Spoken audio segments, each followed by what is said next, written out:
Okay, this is a little bit about updating committee pages and posts and things like that, part two. I just want to show you something here that I've done, and I'm going to use the Youth Education Committee as an example. They did a really great job, and they created a description of themselves. They put a little picture in there, and they added a bunch of stuff, and they tell exactly what they do and how often we meet and how to get involved. Now, I just want to point out a couple things, which is that they said that you can get a hold of Karen via her email. They had typed her email out, and I really suggest that you just bury it as a link, and there's another video that shows you how to do that.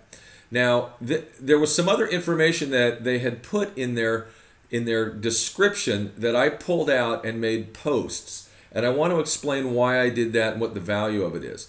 They had said that we meet twice a year and we're going to have our next retreat April 29th, which is kind of timely, but it would mean that you'd have to go back and update this description, and you really don't want to do that. This is a time-sensitive bit of content, and so we want to make that as a post because WordPress will do the heavy lifting of archiving that and storing that and keeping that as an announcement. So I made that a post, and then they had also listed who their committee members were in their description. And while it might make sense to do that, it really makes more sense to say that this year's committee members are these folks here.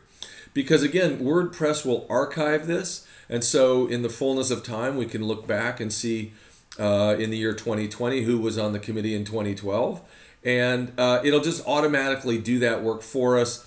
If we search on the Youth Education Committee, then we'll see all the posts. And it's just a really good idea to keep this part, the description that I showed you how to do a minute ago, keep it short, keep it brief. You don't need to tell a whole story here. Describe your purpose, what you do, and then start to be interactive by putting posts together. And that's some of the value of posts versus pages. It's so easy to create a post.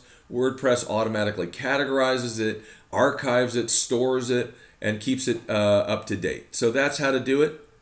And thanks for listening.